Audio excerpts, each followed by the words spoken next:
नमस्कार सर्वांचे कथालेखन मराठी स्टोरी या आपल्या चॅनेलमध्ये स्वागत आहे. आज आपण पाहणार आहोत नजर या कथेचा भाग 8 म्हणजे शेवटचा भाग.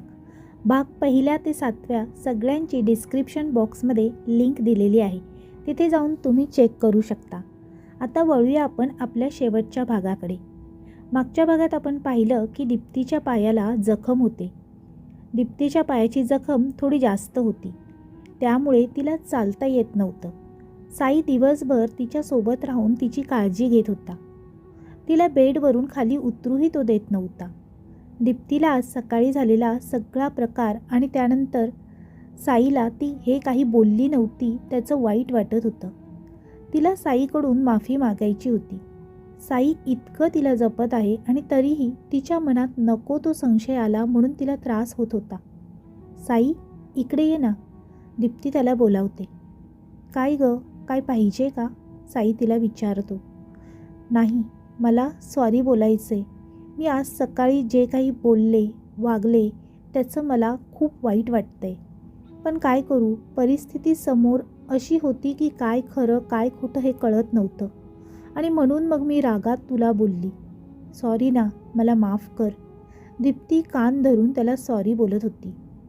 ओके, तुझं माझ्यावर प्रेम आहे म्हणूनच तू मला एक क्षण स्वतःपासून लांब जाताना पाहू शकत नाहीस आणि म्हणूनच तू माझ्या काळजीपोटी बोलली हे मला माहीत आहे. मी नाही मनात ठेवलं अजून ते. तूही विसरून जा बरं, साई तिला समजावून बोलत होता. खरं सांग, तू रागावला नाही आहेस ना? मी खूप वेड्यासारखं वागली, तुला खूप बोलली. मला समजत नाही आहे मी काय बोलू आता, दीप्ती म्हणाली. दीप्ती, नको एवढा विचार करू त्याचा. त्यावेळेस तुला जे दिसत होतं ते बघून कोणीही तसंच वागलं असतं. आणि आता काही बोलू नकोस. मी तुला खायला काही आणतो, खा आणि आराम कर. साई एवढं बोलून किचनमध्ये जातो. दीप्तीसाठी नाश्ता आणतो. दीप्ती तो खाऊन आराम करते. साई फ्रेश व्हायला निघून जातो. दुसऱ्या दिवशी साई आणि दीप्ती हॉलमध्ये बसून नाश्ता करत होते. दीप्ती, मला 2 दिवस ऑफिसच्या कामासाठी बाहेर जावं लागणार आहे आणि कदाचित आज रात्रीच निघेन मी, साई नाश्ता करत करत दीप्तीला बोलला. असं अचानक कसं ठरलं आणि आजच निघणार आहेस, दीप्तीने विचारलं. मी काल सगळ्या गोंधळात सांगायचं विसरलो, आता आठवलं तर सांगितलं, साई तिला म्हणाला. बरं जा, पण घरी येणार आहेस का की तिथूनच जाणार आहेस, दीप्ती म्हणाली. हां, तिथूनच जाणार आहे. पण तू घरी राहशील की तुझ्या कोणत्या मैत्रिणीकडे 2 दिवस राहायला जातेस, साई म्हणाला. 2 दिवसांची गोष्ट आहे ना, मग मी राहीन इथेच, दीप्ती म्हणाली. तुझ्या पायाला जखम पण आहे आणि तुझी काळजी घ्यायला इथे कोणी नाही आहे, म्हणून सांगतोय की तू जा कोणत्या तरी मैत्रिणीकडे, साई तिला म्हणाला. अरे नको, मी राहीन इथे खरंच, आणि बाळूकाका आहेत, जर काही लागलं तर त्यांना सांगेन. तू जा नीट, मी थांबते, दीप्ती म्हणाली. खरंच चालेल ना तुला, नीट राहशील ना तू, साई म्हणाला. हो, अजून किती सांगू, दीप्ती म्हणाली. ओके, मी तयारी करायला जातो. साई असं बोलून रूममध्ये तयारी करायला जातो. साई तयारी करत होता. सगळ्या वस्तू त्याला मिळाल्या, पण त्याचं घड्याळ काही त्याला सापडत नव्हतं. दीप्ती, माझं घड्याळ कुठे आहे ग, मला सापडत नाही आहे, साई तिला हाक मारून विचारत होता. अरे, तिथेच असेल बघ, ड्रॉवरच्या वर. मी येऊ का वर, दीप्ती म्हणाली. नको, शोधतो मी, साई म्हणाला. साई ड्रॉवरच्या बाजूला बघतो, पण तिथेही नव्हतं. रूममध्ये सगळीकडे शोधून झालं होतं. इतक्यात त्याला आठवतं की काल त्या रूममध्ये पडलं तर नसेल ना. तो बाजूच्या रूमकडे जातो. रूमला बाहेरून लॉक बघून त्याला प्रश्न पडला. याबद्दल दीप्तीला विचारायला गेलं तर ती रागवेल, म्हणून आपणच चावी शोधून आत जाऊया असं बोलून तो चावी शोधत होता. दीप्ती तिच्या चाव्या रूममध्ये ड्रॉवरमध्ये ठेवते हे त्याला माहीत होतं. त्यात या रूमची चावी असेल म्हणून तो त्या चाव्या घेऊन तिथे येतो. त्यातल्या एका चावीने दार खोलून आत येतो. तिथेच जमिनीवर त्याचं घड्याळ पडलेलं ते घेऊन तो खाली आला आणि तिथे रूममधून रागिनी बाहेर आली. चल दीप्ती, बाय, मी जातोय. तू नीट राहा, काळजी घे, मला फोन कर, काही असेल तर. ठीक आहे, साई तिला बाय करून निघतो. तू पण काळजी घे आणि पोचलास की मला फोन कर, बाय. साई नाही म्हणत असतानाही दीप्ती त्याला दरवाजापर्यंत सोडायला येते. साई निघून जातो. दीप्ती हॉलमध्ये बसून राहिली. थोड्या वेळाने बाळूकाका तिच्याकडे येतात. ताईसाहेब, मला 2 दिवस येता येणार नाही कामावर, गावाला जायचं आहे, बाळूकाका म्हणाले. असं अचानक काही प्रॉब्लेम आहे का? दीप्ती म्हणाली. नाही, गावचं काम आहे एक, ते करून येतो, बाळूकाका म्हणाले.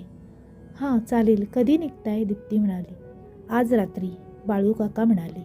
आज रात्रीच? आज तर साई पण नाही आहे घरी, दीप्ती म्हणाली. आजच जाणं भाग आहे, उद्याचं काम आहे, वाटलं तर उद्या लगेच निघून येईल, बाळूकाका म्हणाले. नको नको, जा तुम्ही, मी बघते काहीतरी, तुम्ही काम करून या आरामात, तोपर्यंत इथली काळजी करू नका, दीप्ती बाळूकाकांना म्हणाली. बाळूकाका तिला सांगून आपल्या कामासाठी निघून गेले. दीप्ती तिचं काम करत बसली. दुपार होऊन गेली. दीप्तीला पण काम करून करून कंटाळा आला म्हणून रूममध्ये जाऊन झोपली. संध्याकाळी साईचा फोन आला. त्याच्यासोबत बोलून संध्याकाळ तर चांगली गेली. बाळूकाका तिच्यासाठी जेवण बनवून आपल्या घरी गेले. दीप्ती जेवून हॉलमध्ये बसली होती, TV बघत होती. इतक्यात घरातल्या सगळ्या लाईट्स गेल्या. अचानक लाईट कशी गेली? स्वतःशीच बोलत ती उठली आणि मेणबत्ती शोधत किचनकडे गेली. किचनमधली मेणबत्ती पेटवून ती बाहेर येत होती. हॉलमध्ये आल्यावर कोणीतरी जिन्याजवळ बसलेलं तिला दिसलं. अंधार असल्यामुळे नक्की कोण होतं माहीत नाही. ती त्याच्या जवळ गेली. मेणबत्तीच्या अंधुक प्रकाशात त्या व्यक्तीचा चेहरा दिसला. बाळूकाका, तुम्ही आता इथे? तुम्ही गावाला जात होता ना? आणि आत कसे आलात? दार तर बंद आहे. दीप्तीला त्यांना इथे बघून धक्का बसला. मागच्या दरवाजाने आलो मी आत, ते समोरून बोलले. मागचं दार तर बंद आहे, तुम्ही आत कसे आलात? दीप्ती मागे वळून किचनच्या बाजूला असलेल्या त्या दाराकडे बघते तर ते दार उघडून जोरात बंद झालं. त्या आवाजाने दीप्ती दचकली आणि पुन्हा बाळूकाकांकडे बघितलं तर तिथे ते नव्हते. समोर झालेल्या या प्रकाराने तिला शॉक बसला. इतक्यात समोरचा दरवाजा जोरात उघडून बंद झाला. त्याच्या आवाजाने दीप्तीच्या हातातील मेणबत्ती खाली पडून विझली. दीप्ती दरवाजा खोलायचा प्रयत्न करत होती, पण दार उघडत नव्हतं. हे दार असं बंद कसं झालं? आता तर ठीक होतं. ती जोरजोरात ठोकवत दार उघडायचा प्रयत्न करत होती. इतक्यात मागून कोणीतरी गेल्याची चाहूल तिला लागली. तिने मागे पाहिलं, पण मागे कोणीच नव्हतं. कोण आहे तिथे? कोण आहे? ती घाबरून तिकडे तिकडे नजर फिरवत बघत होती, पण कोणीच दिसत नव्हतं. इतक्यात मागून कोणीतरी तिला धक्का दिला आणि ती खाली पडली. कोण आहे? ती उठून बसण्याचा प्रयत्न करत होती. इतक्यात बाहेर जोरात वीज चमकली. त्याच्या आवाजाने दीप्तीने खिडकीतून बाहेर बघितलं. बाहेर कोणीतरी फिरत होतं. ती घाबरत दरवाजाजवळ आली आणि दरवाजा उघडत होती, पण दार उघडत नव्हतं. बाहेर कोणाच्या तरी चालण्याचा आवाज येत होता. हळूहळू तो आवाज जवळ येत होता आणि अचानक बंद झाला. दीप्तीला काय होतंय कळत नव्हतं. ती साईला फोन लावायला फोन शोधते. तिचा फोन सोफाजवळ होता. ती हळूहळू चालत सोफाजवळ जात होती. तितक्यात तिच्या पायाजवळ काहीतरी तिला लागलं. तिने बघितलं तर फुटलेल्या काचा तिच्या पायाखाली पसरल्या होत्या. ती ओरडून मागे सरकली. या काचा इथे कशा आल्या?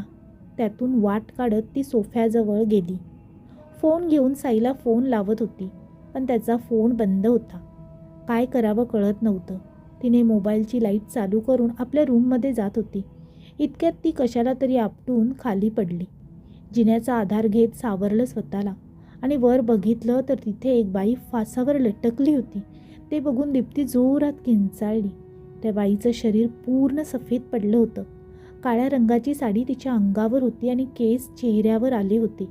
डोळे बंद होते. दीप्ती तिच्याकडे बघत होती. इतक्यात तिने तिचे डोळे उघडले. तिचे डोळे लाल काळे होते. ती तिरक्या नजरेने दीप्तीकडे बघत हसायला लागली.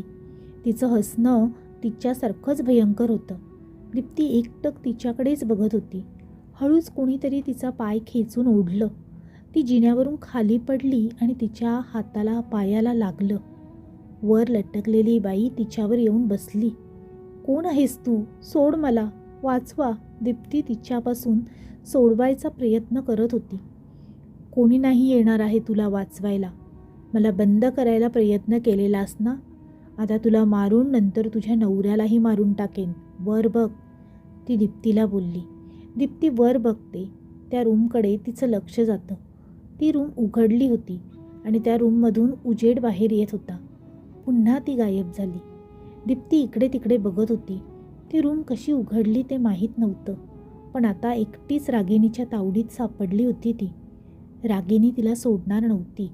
दीप्ती कशीबशी उठून आपल्या रूमकडे निघते. धडपडत ती रूममध्ये पोहोचते आणि दाराला कडी लावून कपाटाच्या मागे कोपऱ्यात पाय दुमडून बसली. इकडे बाहेर खूप गोंधळ सुरू झाला. बाहेर जोरजोरात हसण्याचा, किंचाळण्याचा आवाज येत होता. रागिणी रूमबाहेर विचित्र आवाज करून दीप्तीला घाबरवत होती. त्या आवाजाने दीप्ती अजूनच घाबरून गेली. कानावर हात ठेवून डोळे बंद करून घेतले. थोड्या वेळाने बाहेरचे आवाज येणं बंद झालं. सगळं शांत झाल्यासारखं वाटत होतं. दीप्ती डोळे उघडून आजूबाजूला बघते. इतक्यात खट आवाज करून दाराची कडी उघडते. एक लाकडी फळी घेऊन रागिणी आत आली. दीप्ती कोपऱ्यातून हे बघत होती. घाबरून तिच्या तोंडातून आवाज फुटत नव्हता. रागिणी पूर्ण खोलीत दीप्तीला शोधत होती. तिचा रागाने श्वास घेतानाचा आवाज ऐकून भीती वाटत होती. ती दीप्तीच्या समोर येऊन उभी राहिली. तिला असं बघून दीप्ती घाबरून मागे मागे जात होती. तिने हात वर करून दीप्तीला हवेत उडवलं. दीप्ती जाऊन कपाटाच्या दिशेला पडली. पुन्हा रागिणीने तिचा गळा आवळला. दीप्ती सुटण्याचा प्रयत्न करत होती, पण तिचा हात अधिकच घट्ट होत होता. का करतेस तू हे? मी काय केलंय तुझं वाईट? सोड मला. दीप्ती तिला म्हणाली, तू काहीच वाईट केलं नाही आहे, पण तुझं आणि तुझ्या नवऱ्याचं प्रेम मला आवडत नाही. जे प्रेम मला मिळालं नाही ते तुम्हालाही मिळू देणार नाही मी. माझं ज्याच्यावर प्रेम होतं त्याने दुसरीसाठी मला सोडून दिलं. आता मी कोणालाच त्यांचं प्रेम मिळवून देणार नाही. रागिणी अजूनच जोरात गळा आवळत होती. दीप्ती स्वतःला सोडवण्यासाठी हातपाय मारत होती. शेवटी कसं तरी तिने स्वतःला तिच्या तावडीतून सोडवलं. ती बाहेर पडायला जात होती तितक्यात रागिणीने मागून तिच्या डोक्यावर लाकडी फळीने फटका मारला.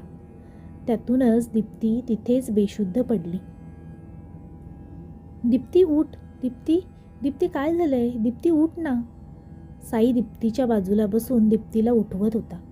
दीप्ती उठ ना गं, काय झालं तुला? दीप्ती बेशुद्ध पडलेली. साईला दीप्तीची काळजी वाटत होती. सकाळी तो आला तेव्हा दीप्ती बेशुद्ध होऊन पडली होती. सगळं घर अस्वस्थ पडलं होतं. दार पण उघडं होतं. काल रात्री त्याला कोणाचा तरी फोन आलेला. त्याने दीप्ती संकटात असल्याचं सांगितलं. हे कळताच साई लगेचच घरी आला. त्यावेळी त्याने पाहिलेल्या गोष्टीने तो हादरलाच. तेव्हापासून तो दीप्तीला शुद्धीत आणायचा प्रयत्न करत होता. तिच्या डोक्याला मार लागला होता आणि थोडाफार हातापायाला मार लागला होता. हे सगळं कसं झालं हे कळायला दीप्ती शुद्धीवर यायला पाहिजे होती. हळूहळू दीप्तीला शुद्ध येत होती. साईने तिला थोडं पाणी प्यायला दिलं आणि बसवलं. दीप्ती, काय झालं होतं काल रात्री? तुझी ही अवस्था कोणी केली? पण दीप्ती काहीच बोलत नव्हती. दीप्ती, सांग ना मला, काय झालंय तुला? तुझी आणि घराची ही अशी अवस्था कशी झाली? कोणी चोर आलेलं का? आणि बाळू काका कुठे आहेत? ते कसे नाही आले इथे?